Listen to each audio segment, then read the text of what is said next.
तो बेटे next reproduction and development in class Bivalvia. तो बाइवेल्व्स डाइशियस होते हैं, इसकी कुछ स्पीशीज़ मोनोइशियस भी होती हैं। मोनोइशियस के केस के अंदर कुछ प्रोटेंड्रिक है, मतलब ये कि पहले मेल ऑर्गन्स वो मैच्योर होते हैं और बाद में फिर ये फीमेल में कन्वर्ट हो जाते हैं। मोनियड्स जिसके विसरल मास के अंदर पाए जाते हैं और इंटेस्टाइन मतलब कि गोल सर्कल बनाते हैं, उसके ये सेंटर में पड़े होते हैं। तो इन कोनियड्स की जो ट्यूब्स होती हैं वो इसके गैमीट्स को इसकी मेंटल कैविटी तक लेके जाती हैं। कुछ के अंदर ये अपने नेफ्रीडियोपोर यानी कि नेफ्रीडिया की जो ओपनिंग है उसके थ्रू अपने गैमीट्स को मेंटल कैविटी में रिलीज़ करते हैं। तो इनमें एक्सटर्नल फर्टिलाइजेशन पाई जाती है। फ़ायदा इनको ये है कि इनके आसपास एक्वेटिक हैबिटेट है, इस वजह से एक्सटर्नल फर्टिलाइजेशन ये कर सकते हैं।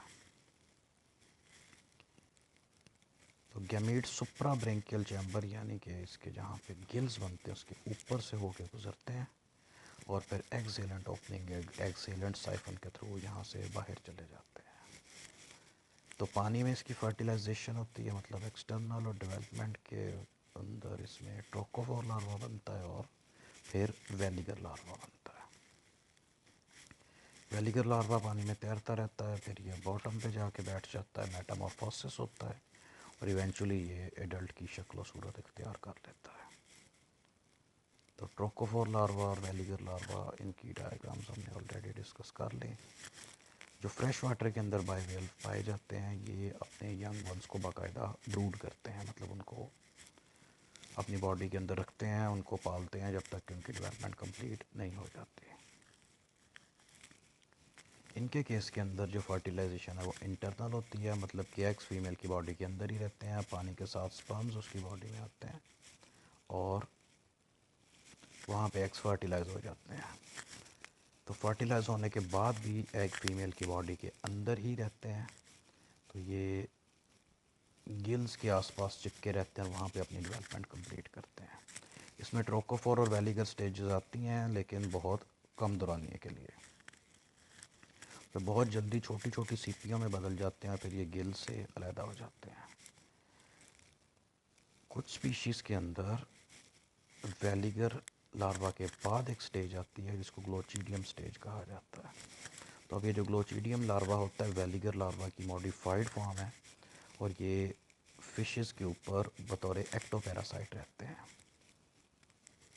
तो ग्लोचिडियम लार्वा एक छोटी सी सिप्पी की शेप का ही होता है, इसके भी दो वेल्व्स होते हैं लेकिन उसके ऊपर कांटों की तरह के या दांतों की तरह के हुक्स बने होते हैं जिससे ये फ़िश के गिल्स के साथ चिमट जाते हैं। तो ये लार्वा इसके मतलब कि जो सिप्पी या फीमेल उसकी बॉडी से पानी के साथ ही बाहर निकलता है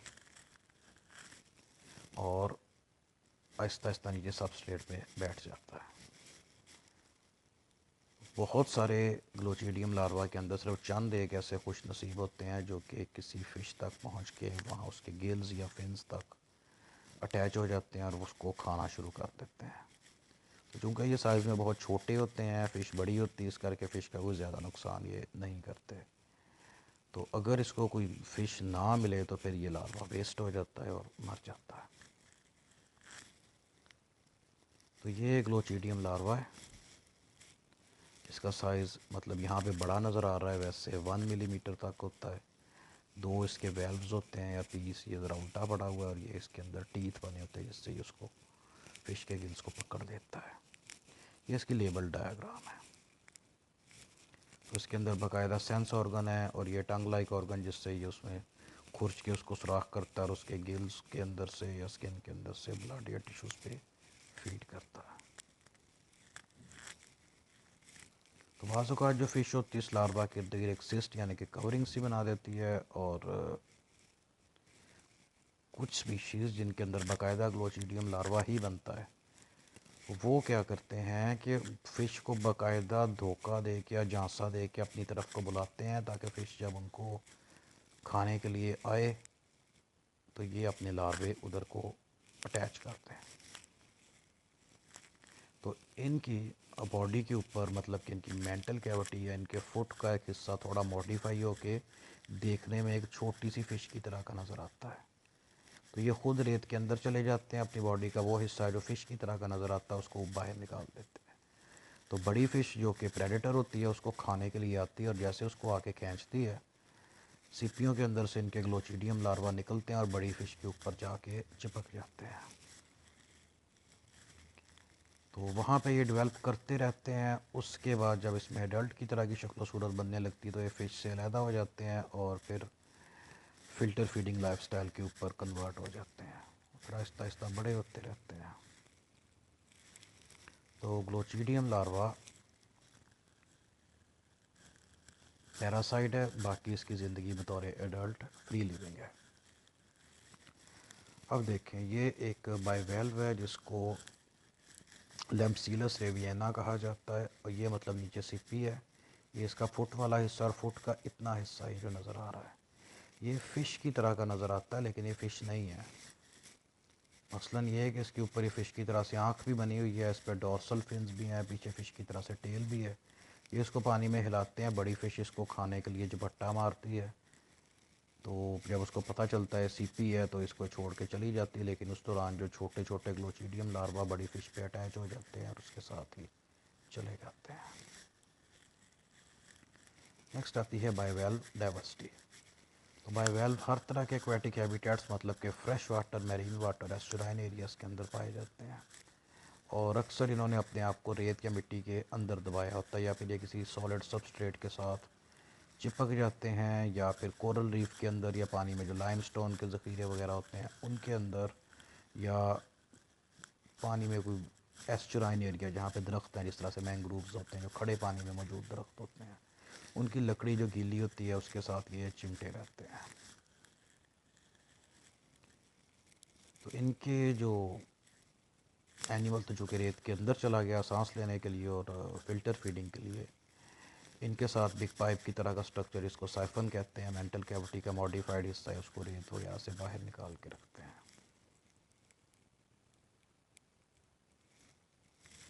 तो इससे जो पानी है इनकी बॉडी के अंदर से एक तरफ से गुजर के परली तरफ को जा ही जाता है, इसलिए जो रेत मिट्टी या इनके वेस्ट वगैरह वो भी पानी के साथ बाहर निकल जाते हैं। कुछ बाइवेल्विया सरफेस वाले एरिया के अंदर रहते हैं, पानी में डूबने से बचने के लिए, मतलब सरफेस वाले पानी के पास पास ही रहें।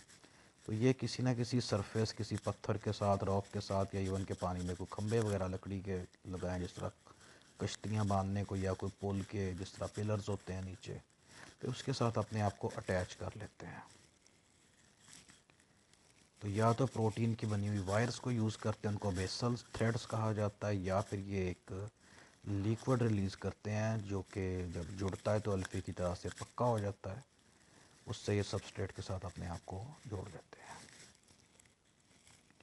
तो इसके अंदर से कॉमन मैरीन मसल, उसको माइटिलस कहा जाता है, वो थ्रेड्स को यूज़ करता है, और जो ऑयस्टर्स होते हैं ये सीमेंटेशन के प्रोसेस को यूज़ करते हैं। तो ये बेसल थ्रेड्स हैं, ये मतलब कि सीपी है।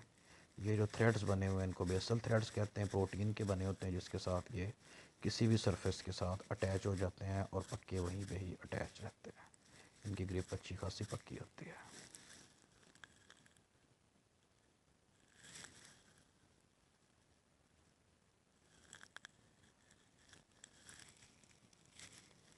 तो वो बाइवेल्विया जो बोरिंग यानी कि ज़मीन में सुराख करके रहते हैं, वो लाइमस्टोन, क्ले, कोरल यानी कि वो जो कोरल लीव्स वगैरह होते हैं, वुड या दूसरे सबस्ट्रेट वगैरह के नीचे बोर करके वहाँ पे रहते हैं।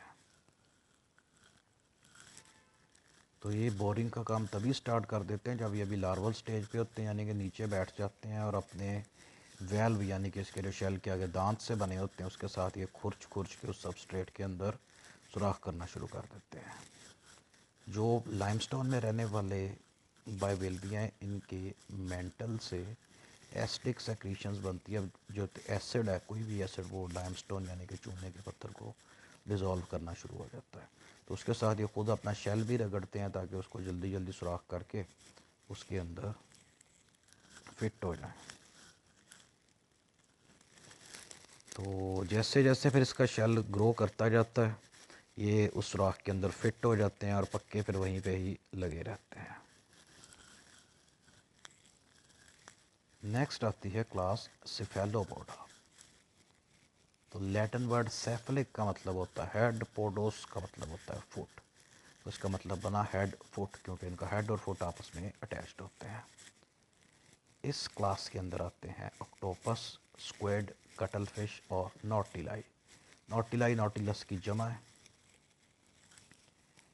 तो फाइलम मोलस्का के अंदर से सबसे कम्प्लेक्स, सबसे एफिशिएंट और वैसे भी इनवर्टिब्रेट्स के अंदर से सबसे कम्प्लेक्स एनिमल्स यही होते हैं। तो इनका जो फुट है ये आगे फर्दर टेंटिकल्स या आर्म्स के अंदर मॉडिफाइड होता है, जिससे शिकार करते हैं, चीज़ों को पकड़ते हैं, चीज़ों के साथ अटैच होते हैं, रेंगते हैं, चलते हैं और इवन रिप्रोड्यूस करते हैं। तो या फिर इसका फुट होता है फनल, यानी कि वो जिस तरह से कीफ लाइक स्ट्रक्चर होता है उस पर मॉडिफाइड होता है, जिससे जेट प्रोपल्शन के थ्रू तैरते भी हैं। तो ये इसकी एग्जांपल है जिसको ऑक्टोपस कहा जाता है। तो एक ही इसका फुट आगे मॉडिफाइड होकर इसके सारे ये टेंटिकल्स जो कि 8 होते हैं उनमें। और ये कटल फिश की एग्जांपल, इसको फ्लैम्बॉयंट कटल फिश कहा जाता है। इस फिगर के अंदर सिफेलोपॉड की एग्जांपल, जिसको साइंटिफिकली लोलिगो और कॉमन वर्ड्स के अंदर स्क्विड कहा जाता है, दिखाई गई है। इसमें इसके आर्म्स हैं और इसके टेंटिकल्स हैं, आइज़, और इसके अंदर साइफन जो कि बॉडी के अंदर बाहर पानी को कंट्रोल करते हैं, नीचे इसका मेंटल। तो एंड ये इसका डाइजेस्टिव सिस्टम है, ये इसके फिन्स हैं जिससे तैरते हैं, ये इसके टेस्टिस और डाइजेस्टिव सीकम है। शेल इनका रिड्यूस्ड होता है बॉडी के अंदर, उसको पेन कहा जाता है, मतलब कि सिर्फ इंटरनल ऑर्गन्स को कवर करता है, बाकी इसकी बॉडी शेल के बगैर होती है। तो उसके बाद इसके हार्ट्स होते हैं इसके अंदर, इसके गिल्स हैं जिससे सांस लेते हैं, इसमें इंक ग्लैंड और इंक सैक होते हैं जिससे पानी में इंक रिलीज़ करते हैं ताकि अपने शिकारी से बच के भाग जाएं।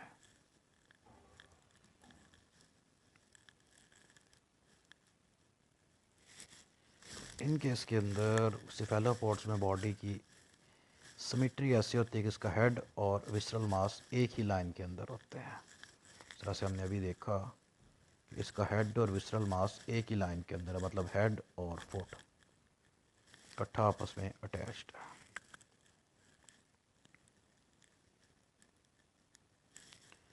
तो इसके अंदर जो मेंटल टिश्यू है ये हाईली मस्कुलर होता है और अच्छा खासा स्ट्रॉन्ग होता है, और बॉडी के सभी पार्ट्स वाई हेड और टेंटिकल बाहर होते हैं, बाकी सारा कुछ मेंटल के अंदर कवर्ड होता है।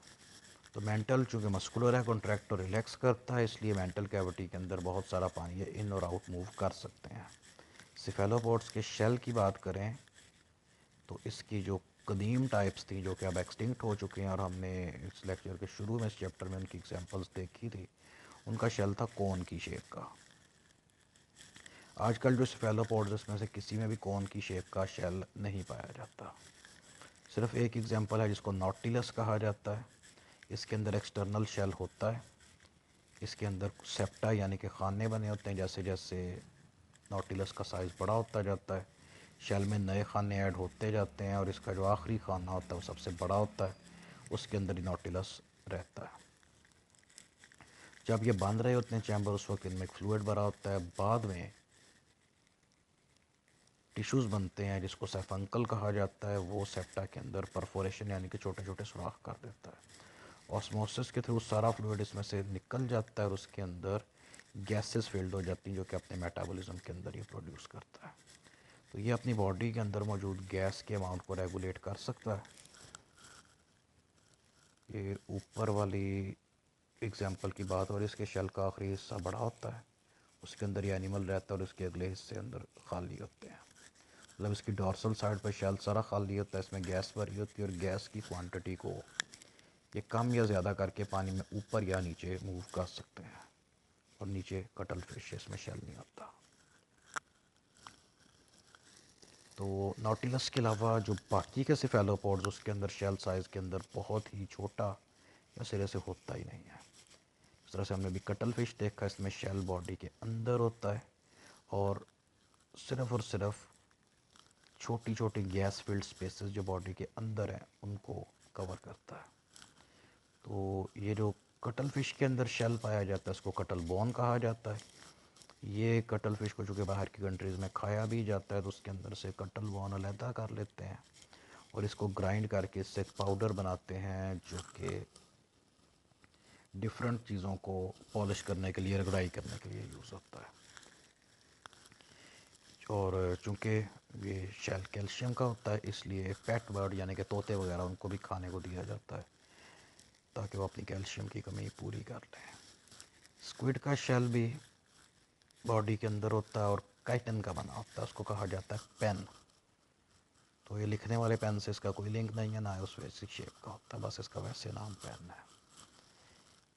इसके अलावा स्क्विड में कार्टिलेज की बनी हुई प्लेट्स पाई जाती हैं जो कि इसके नेक, मेंटल वॉल और सर वाले रीजन के अंदर होती हैं ताकि इसकी बॉडी को और ब्रेन को सपोर्ट दे सकें। क्योंकि स्क्विड की कुछ टाइप्स जिसको जाइंट स्क्विड कहते हैं उनका साइज़ बहुत बड़ा होता है, वैसे इनमें हड्डियाँ नहीं होती, इसलिए उसकी बॉडी के ऑर्गन्स का जिनका वेट अच्छा खासा ज़्यादा होता है उनको सपोर्ट देने के लिए इंटरनली शेल पाया जाता है।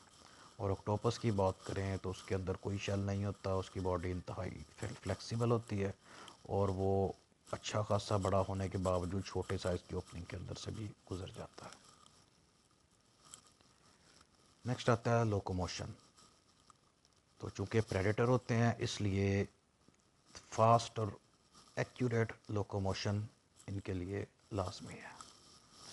तो उसके लिए ये करते हैं कि जेट प्रोपल्शन को यूज़ करते हैं जिससे ये पानी में बड़ी स्पीड में मूव कर सकते हैं। मतलब अपनी बॉडी के अंदर पानी भर के उसको बारीक फवार की फॉर्म में रिलीज़ करते हैं और ये आगे को जाते हैं।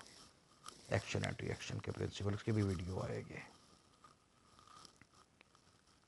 इसके अलावा इनके मेंटल जो कि हाईली मस्कुलर होता है, इसमें रेडियल और सर्कुलर मसल दोनों तरह के मसल्स पाए जाते हैं। तो ये इनकी बॉडी का हिस्सा है, फनल जो कहते हैं, उसको सिरा पहले खोलते हैं, पानी अंदर भर जाता है, फिर उसका सिरा नीचे से कंट्रैक्ट करके छोटा कर देते हैं और ऊपर से अपने मसल्स को दबाते हैं ताकि पानी जेट यानी कि बारीक धार की फॉर्म में निकले, ये आगे को जाए। तो ये चीज़ है जिसकी बात हो रही थी। मतलब पहले बॉडी को खोलते हैं और उसके बाद नीचे से तंग करके ऊपर से दबाते हैं मसल्स को और पानी नीचे से बाहर निकलता है। ये ऑक्टोपस है, इसके बाजुओं के नीचे ये जो है इनको सकर्स कहा जाता है जो डिफरेंट चीज़ों के साथ चिपक जाते हैं। तो इसी के थ्रू ये सीपियाँ वगैरह भी खोल के अंदर से एनिमल को खा लेते हैं। और ऑक्टोपस का ब्रेन अच्छा खासा जो कि बड़े साइज़ का होता है और इसको चीज़ें भी बिल्कुल ठीक नज़र आती हैं, इसलिए अगर इसको कोई खाने वाली चीज़ जार में डाल के दी जाए, मतलब जिसका ढक्कन घुमा के बंद कर, तीसरा जैम वाला जार होता है, उसको एक आधे मिनट में पता चल जाता है इसको खोलना कैसे है। वो अपना बाजू उसके ऊपर लपेट के उसको खोल लेता है। पूरे ऑक्टोपस को किसी जार वगैरह में एक्वेरियम में बंद करके ऊपर ढक्कन लगा दें तो उसमें से भी बाहर निकल जाते हैं। तब इनको थोड़ी देर में पता चल जाता है कि इससे निकलना कैसे है। अच्छा, आप देखें कि ये इसकी मेंटल कैविटी है, ये यहाँ पे पाइप लाइक ऑर्गन्स को साइफन कहते हैं। ये पहले उसको खोल के पानी से भरते हैं और उसके बाद उसको कॉन्ट्रैक्ट करके ऊपर से अपने मसल्स को दबाते हैं जिससे वो आगे को मूव करता है। उसके बाद स्क्विड वगैरह के अंदर जो फिन्स होते हैं स्टेबलाइज़र का काम करते हैं और कटल फिश वगैरह के अंदर भी वो स्टीयरिंग का और पानी में मतलब कि एक जगह उसको स्टिल रखने के लिए, लेफ़्ट राइट मुड़ने के लिए यूज़ होते हैं। तो इसमें एक एग्जांपल है, एक स्पीशीज़ को फ्लाइंग स्क्विड कहा जाता है। ये पानी के अंदर 30 किलोमीटर पर आवर की स्पीड से तैर सकती हैं जो कि पानी के हिसाब से बहुत ज़्यादा है क्योंकि पानी अच्छा खासा डेंस मीडियम होता है और इसमें इतनी स्पीड में मूव करना बड़ी एफिशिएंसी समझी जाती है। ऑक्टोपस जो है ये ज़्यादा स्पीड के अंदर मूव नहीं करते, तैरने के लिए जेट प्रोपल्शन यूज़ करते हैं और ज़्यादातर ये छुप के रहते हैं या अपनी शक्ल सूरत अपने आसपास के इन्वायरमेंट या किसी पौधे की तरह की बना के वहाँ पे दाव लगा के बैठे रहते हैं ताकि कोई छोटा एनिमल या फिश वगैरह है तो उसको झपट्टा मार के पकड़ दें। तो जेट प्रोपल्शन को ये एस्केप रिस्पॉन्स में यूज़ करते हैं जब इनको अपना कोई प्रेडेटर नज़र आए जो इनको खाने के लिए आ रहा है, फिर ये बच के वहाँ से भाग जाते हैं। इसके अलावा ये अपने टेंटिकल्स के बाल पे चल भी सकते हैं और मतलब इनको पानी से निकाल के ज़मीन पे रखा जाए बाहर कुछ देर तक ये ज़िंदा रहते हैं और ज़मीन के ऊपर बड़ी स्पीड में क्रॉल भी कर लेते हैं। तो मोस्टली सिफेलोपोड के अंदर जो मेंटल है ये उसको लोकोमोशन के लिए यूज़ करते, बाकी मोलस्का नहीं करते। रीज़न यही है कि इनका जो फुट है वो टेंटिकल्स में मॉडिफाइड और इनके ऊपर एक्सटर्नल शेल नहीं है। यही वजह है कि जेट प्रोपल्शन का मेथड यूज़ कर सकते हैं, क्योंकि शेल की एब्सेंस की वजह से इनकी बॉडी कंपैरेटिवली हल्की हो जाती है। इवन के सिफेलोपोड के मेंबर, जिस तरह से ये डायग्राम के अंदर नॉटिलस है, ये भी पानी के अंदर आसानी से तैर लेता है।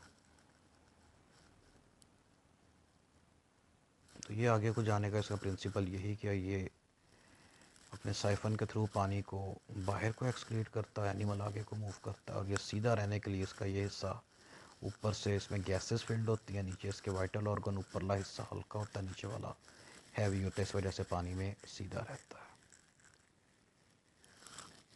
ठीक ये स्क्विड और कटल फिश और ये इनके साइड वाले फिन्स हैं जिनको पानी में स्टीयरिंग के लिए, सीधा रहने के लिए या ऊपर नीचे जाने के लिए यूज़ करते हैं। और ये ऑक्टोपस का एस्केप रिस्पॉन्स है। यहाँ पर देखिएगा, एक तो ऑक्टोपस जेट प्रोपल्शन के प्रिंसिपल के ऊपर बड़ी स्पीड में सीधा आगे को मूव कर रहा है। दूसरी चीज़ नोटिसेबल ये है कि ऑक्टोपस का पहले कलर और पैटर्न और था, जैसे ही एक रॉक पे जाके बैठता है इसका कलर और पैटर्न फौरी तौर पे चेंज हो जाता है। मतलब ये कि जो सिफेलोपोड सारे के सारे कैमोफ्लाज के मास्टर हैं, नॉटिलस नहीं, क्योंकि उसके ऊपर सख्त वाला शेल होता है। ऑक्टोपस और कटल फिशेस के अंदर बड़े एफिशिएंट कलर और पैटर्न चेंज करने वाले एनिमल्स हैं।